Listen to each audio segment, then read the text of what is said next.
Okay, good morning. Welcome to a class on fronting, another class on fronting. We'll look at some other forms of fronting. You could front an appositive, you could front an object, to plus infinitive, imperative, gerund, participles, noun clause, verb phrase, and a that clause. We'll look at that in a second, and we will also look at something called extraposition. And in my mind, extraposition is kind of, not exactly, but kind of the opposite to fronting. And all I mean is extraposition is very often putting information down at the other end of the sentence. However, there is an important difference. The reason why they're not direct opposites is you always get a dummy pronoun in extraposition. And you remember we've studied dummy pronouns in another class. But let's have a look at the fronting first, because we've already looked at lots of different types of fronting in the previous class. We mainly focused on adverbial and adjectival fronting, but you can put a noun phrase at the front. Why not? Yeah, this is an appositive being fronted. We actually saw this in another class on appositives, and this sentence, a great scientist, comma, Newton was born on Christmas Day. I want you to compare that way of punctuating the appositive with two other options, which is you could say Isaac Newton, comma, the great scientist, comma, was born on Christmas Day. That would be a non-defining appositive. Or you could say the great scientist Isaac Newton was born on Christmas Day. That would be a defining appositive with no commas. This is a third way, and it looks like the appositive is more detached. Notice you don't have a comma there. Don't put a comma there when you're doing it this way. Yeah, this is the same as my example in the previous lesson where I said a con artist, comma, Conan Doyle tried to encourage people to believe in fairies and life after death. And what I'm doing is I'm detaching the appositive there. I'm detaching the a con artist with just one comma. So that's one thing you can do with appositives. I think they look adverbial there. They look almost like an absolute phrase, acting adverbially on the main clause.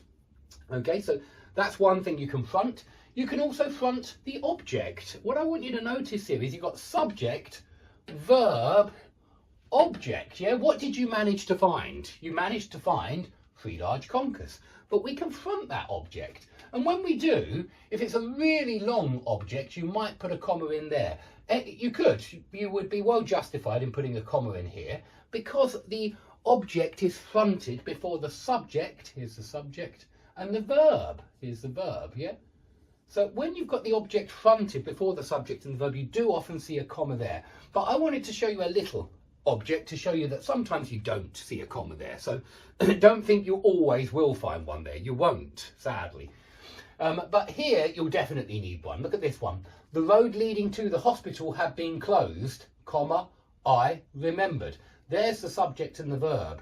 And I want you to see that this one is very similar to direct speech. It's very similar to blah, blah, blah, blah, blah, blah, blah, comma, he said, because it's the same thing. You're fronting the object of remembered. So this one definitely needs a comma. When the object is really, really long, we've got a noun, then we've got a participle describing the noun with a very long prepositional phrase, and then we've got the verb. Yeah. So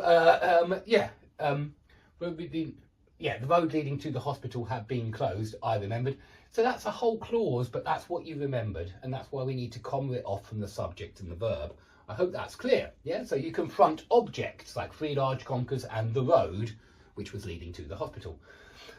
You can front 2 plus infinitives, and this is very common. To be at the front of the queue, I left early. Yeah, and notice that this is an incomplete thought, just like this is an incomplete thought, and that's why I really think it's a good way of teaching commas. Incomplete thought, comma, main clause. To be at the front of the queue, comma, I left early. That's functioning adverbially here, telling us why I left early. Yeah, so 2 plus infinitives are often adverbial phrases. Now compare that where you're fronting the 2 plus infinitive and it's describing the main clause. Compare that to this. To be first, subject, was verb, our main aim. Here we are fronting the 2 plus infinitive, but it is functioning as a noun, not as an adverb. It's a noun because it's the subject of the verb was. Yeah, so to be first was our main aim. That's another way of fronting the to plus infinitive, and it sounds different from the adverbial way because it is different. Okay, another way you can get a verb right at the front, because obviously this is a kind of verb, to be. Yeah, it's a verb.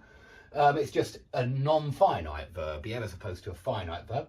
Look at the imperative. Remember, the imperatives are finite verbs, even though the subject is implied.